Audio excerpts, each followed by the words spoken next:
Vida de canónigo. Las ideas de mi tío don Sebastián acerca del ascetismo de los canónigos eran mucho más decididas que las de Pachón de la Quintana de arriba.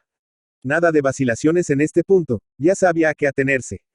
Para él la imagen de un canónigo evocaba un sinfín de representaciones cómodas, deleitosas y suculentas. No es extraño. Si se hablaba de un vino añejo bien confortable, le oía llamar vino de canónigo; si se trataba de un chocolate exquisito, chocolate de canónigo; si de un colchón blando y relleno, colchón de canónigo, etc. Toda su vida había sentido una envidia ruin por el alto clero, y deploraba amargamente que su padre no le hubiese dedicado al estado eclesiástico, en vez de dejarle al frente del comercio de ferretería que tenían en la planta baja de la casa. Porque si le hubiese enviado al seminario, tal vez a estas horas sería canónigo. Porque no lo era su primo Gaspar, que pasaba por un sote en la escuela. Y nada menos que arcediano de la Santa Iglesia Catedral de León. Verdad era que el trato que sus hermanas le daban no era a propósito para ahuyentar de su carne los apetitos concupiscentes. Eran feroces aquellas dos hermanas que su padre le había dejado con el comercio de ferretería. No se sabe si se habían propuesto hacerse ricas a costa de las susodichas carnes de su hermano, o es que pensaban con terror en la muerte de éste y en la necesidad de traspasar el comercio, o, quién sabe, tal vez en su matrimonio. Porque, si bien mi tío don Sebastián no había mostrado jamás veleidades matrimoniales, el día menos pensado podía atraparle cualquier pelafustana. La mujer que se casa con un hombre que tiene dos hermanas solteronas, siempre es una pelafustana.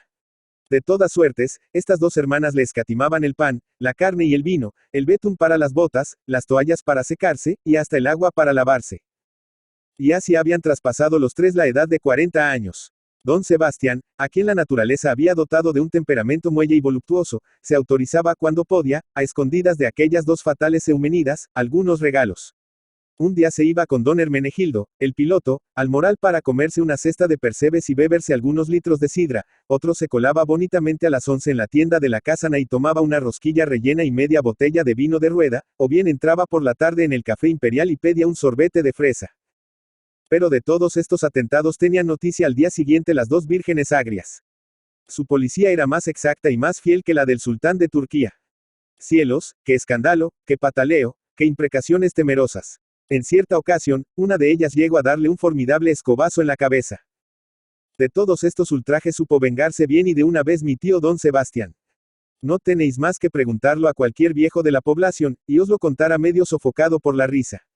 El caso fue como sigue. Un día subió don Sebastián de la tienda con una carta en la mano. Era del primo Gaspar. En ella le decía que se hallaba en Oviedo pasando una temporada con el señor obispo que, antes de ser preconizado, había sido su compañero y amigo íntimo en León. Al mismo tiempo le hacía saber que en la diligencia del día siguiente iría a hacerles una visita y pasar un par de días con ellos. La turbación que esta noticia produjo en las dos solteronas fue indescriptible.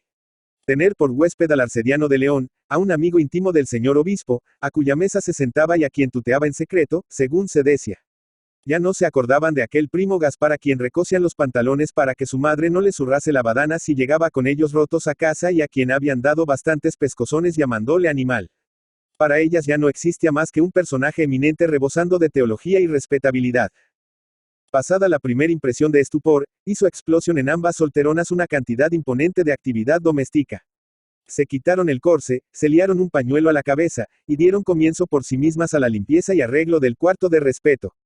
La gran cama de palo santo, con pabellón y colcha de damasco encarnado, fue objeto de un minucioso reconocimiento. Se batió bien el colchón de miraguano y las almohadas de pluma, se le pusieron sábanas de fina batista, bordadas, que jamás de memoria de hombre habían salido del armario, y a su lado un hermoso tapiz que les había traído de Manila otro primo ya fallecido. La criada fue expedida en diferentes direcciones. A la confitería de Nepomuceno, para encargar una tarta, mitad de almendra y borraja; a casa de Facunda, la pescadera, para que busquéis algunas docenas de ostras y se las llevase a las 11 en punto de la mañana; a la fábrica de vidrios, para recabar de don Napoleón, el contramaestre, que saliese de madrugada a cazar unas arceas, etc., etc. Mi tío don Sebastián seguía estos preparativos con respetuosa atención, pero sin osar emitir ninguna palabra. Bastaría la más corta frase para oírse llamar ganso, y no tenía deseo alguno de servir de pretexto a este símil zoológico. Al día siguiente por la mañana se acicaló convenientemente, y a las 11:30 salió a esperar la diligencia de Oviedo, que llegaba siempre a las 12. La mesa estaba ya puesta. Una mesa deslumbrante, con antigua y rica vajilla atestada de confites y frutas en almíbar. A las 12:15 llegó don Sebastián con la cabeza baja, diciendo que el primo Gaspar no había llegado en la diligencia de Oviedo. El abatimiento más profundo se pintó en el rostro de las dos hermanas. Transcurrieron algunos instantes de silencio doloroso. Al cabo, don Sebastián profirió con tono fúnebre: yo pienso que habrá perdido la diligencia de la mañana. Seguramente, llegará en la de tarde. Bastaron estas sencillas y razonables palabras para que sus dos hermanas se encarasen con él como dos fieras y le llamasen. ¿A qué decir cómo le llamaron? De todos modos, no hubo más remedio que sentarse a la mesa y comer. Don Sebastián lo hizo lindamente. Sus hermanas charlaban como dos cotorronas que eran, haciendo sobre el caso los más disparatados comentarios. Él engulía en silencio, pausada y sabiamente, alegrando los bocados exquisitos con un trago de vino de las Navas. Después de los postres se levantó de la silla como si hubiese cumplido con un penoso deber, y salió, como siempre, para el casino. Así que dio la vuelta a la esquina de la calle, encendió un cigarro puro de los que había comprado para el arcediano y, chupándolo voluptuosamente, se fue a jugar su partida de tresillo. En la diligencia de las 7 tampoco llegó el canónigo. Don Sebastián comunicó la infausta nueva a sus hermanas con la misma cara que si les leyese la sentencia de muerte. La consternación les paralizó a todos la lengua. No hubo comentarios, no hubo protestas y lamentaciones. Un silencio funeral cayó sobre aquella afligida familia. Pero la mesa estaba puesta. Salmón, arceas estofadas, riñones al jerez, pechuga de gallina a la besamela, compota de membrillo, bizcochos borrachos, fresas con crema. Don Sebastián dirigía miradas furtivas y ansiosas a tales riquezas. Las hermanas, presas de muda desesperación, no daban señales de acercarse a ellas. Vaya, vamos a cenar. De todos modos, el gasto está ya hecho. Estas palabras provocaron una crisis de lágrimas, pasada la cual se sentaron los tres a la mesa. Ellas comían a la fuerza y exhalando suspiros dolorosos. Él comía con fuerza y absorbiendo tragos exquisitos. Cuando se levantaron, don Sebastián se tambaleaba. El dolor suele producir estos efectos deprimentes. Para esparcirlo un poco, dijo que iba a dar una vuelta por el muelle. Cuando dobló la esquina volvió a encender otro de los magníficos habanos destinados al arcediano, y fue a sentarse en uno de los bancos del parque, donde se estuvo hasta que el fresquecillo le echó hacia casa. Sus hermanas se habían encerrado ya en el dormitorio. La casa estaba silenciosa y triste, cual si se hallase bajo el peso de una desgracia. Mi tío don Sebastián se desnudó lentamente pero, en vez de meterse en su cama, tomó la palmatoria en la mano, se asomó con ella al pasillo, y, después de cerciorarse de que nadie le veía salvo con gran sigilo la distancia que le separaba del cuarto de respeto, y se deslizó dentro del gran lecho de palo santo.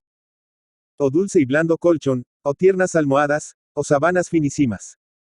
Mi tío don Sebastián se sentía inundado de una felicidad celestial. Dio un soplo a la luz, cerró los ojos, y murmuró sonriendo a las tinieblas: ya no me muero sin saber lo que es la vida de canónigo. Armando Palacio Valdés. Armando Palacio Valdés, Entralgo, La Viana, Asturias, 4 de octubre de 1853, Madrid, 29 de enero de 1938, fue un escritor y crítico literario español, perteneciente al realismo del siglo XIX. Hijo de Silverio Palacio y Eduarda Valdés. Su padre era un abogado ovetense y su madre pertenece a una familia acomodada. Se educó en Avilés hasta 1865, en que se trasladó a Oviedo a vivir con su abuelo para estudiar el bachillerato, lo que entonces se hacía en el mismo edificio de la universidad. Por entonces leyó en su biblioteca la Ilíada, que le impresionó fuertemente y abrió su interés por la literatura y la mitología. Tras ello se inclinó por otras de historia. Por entonces formó parte de un grupo de jóvenes intelectuales mayores que el de los cuales se consagraron a la literatura Leopoldo Alas y Tomás Tuero, con los que entabló una especial amistad. Tras lograr su título de bachiller en artes en 1870, decidió seguir la carrera de leyes en Madrid, que concluyó en 1874. Perteneció a la tertulia del Billis Club junto con otros escritores asturianos. Dirigió la Revista Europea, donde publicó artículos que luego reunió en Semblanzas Literarias. También hay buenos retratos literarios en los oradores del Ateneo y en el Nuevo Viaje al Parnaso, donde desfilan conferenciantes, ateneístas, novelistas y poetas de la época. Escribió también como crítico, en colaboración con Leopoldo Alas, la literatura en 1881. Se casó 2 veces. Su primera esposa, Luisa Maximina Prendes, falleció en 1885 después de solo 1 año y medio de matrimonio. Se casó en 1899 en segundas nupcias con Manuela Vega y Gil, que le sobrevivió. Al morir José María de Pereda en 1906, ocupó el sillón vacante en la Real Academia Española. Marta y María por Favila en Avilés.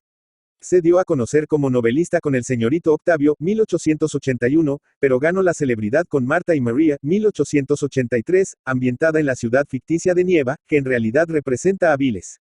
En esta época de su evolución literaria suele ambientar sus novelas en Asturias.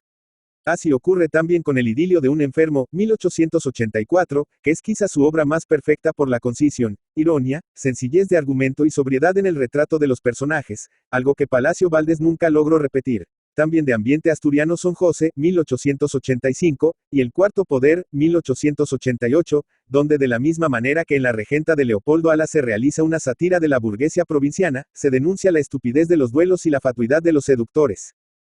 Su novela Riberita, 1886, cuya segunda parte es Maximina, 1887, transcurre en Madrid y revela cierto pesimismo y elementos autobiográficos. Por otra parte, la obra más famosa de Armando Palacio Valdés, La hermana San Sulpicio, 1889, transcurre en tierras andaluzas, cuyas costumbres muestra mientras narra los amores entre una monja que logra salir del convento y un médico gallego que al fin se casa con la religiosa vuelta al siglo. La espuma, 1891, es una novela que intenta describir la alta sociedad madrileña. La fe, 1892, como su propio título indica, trata el tema religioso, y en El maestrante, 1893, se acerca a uno de los grandes temas de la novela del realismo, el adulterio, de nuevo en ambiente asturiano. Andalucía surge de nuevo en Los majos de Cádiz, 1896, y las costumbres valencianas en La alegría del capitán Ribot, 1899.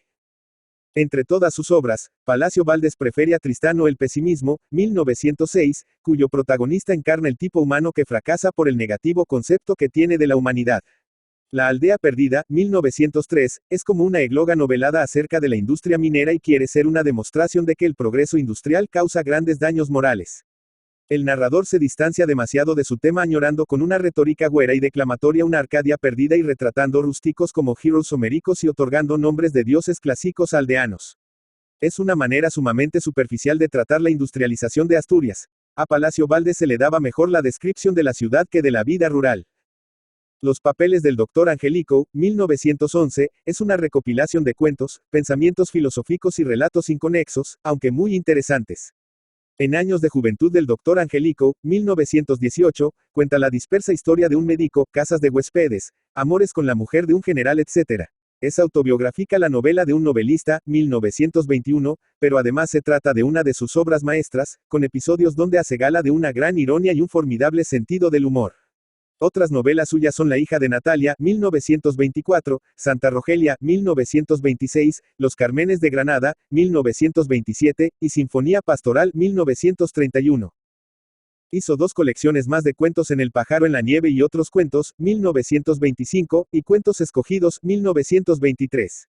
Recogió algunos artículos de prensa breves en Aguas Fuertes, 1884. Sobre la política femenina escribió el ensayo histórico El gobierno de las mujeres, 1931, y sobre la Primera Guerra Mundial en La guerra injusta, donde se declara aliadófilo y se muestra muy cercano a la generación del 98 en su ataque contra el atraso y la injusticia social de la España de principios del siglo XX. En 1929 publicó su testamento literario, en el que expone numerosos puntos de vista sobre filosofía, estética, sociedad, etc., con recuerdos y anécdotas de la vida literaria en la época que conoció. Durante la Guerra Civil lo encontramos en Madrid pasando frío, hambre, enfermo. Los hermanos Álvarez Quintero lo atendían con los escasos víveres que podían reunir. Palacio Valdés, el amable, el otrora célebre y celebrado, vanidosillo y fecundo escritor, moría en el olvido, sin ayuda, el año 1938. Póstumo es el álbum de un viejo, 1940, que es la segunda parte de la novela de un novelista y que lleva un prólogo del autor a una colección de 50 artículos. Sus obras completas fueron editadas por Aguilar en Madrid en 1935, su epistolario con Clarín en 1941. Armando Palacio Valdés es un gran creador de tipos femeninos y es diestro en la pintura costumbrista. Sabe también bosquejar personajes secundarios. Al contrario que otros autores, concede al humor un papel importante en su obra. Su obra ha sido muy traducida, especialmente al inglés, e igualmente apreciada fuera de España. Es seguramente junto a Vicente Blasco Ibáñez el autor español del siglo XIX más leído en el extranjero. Su estilo es claro y pulcro sin incluir neologismos ni arcaísmos.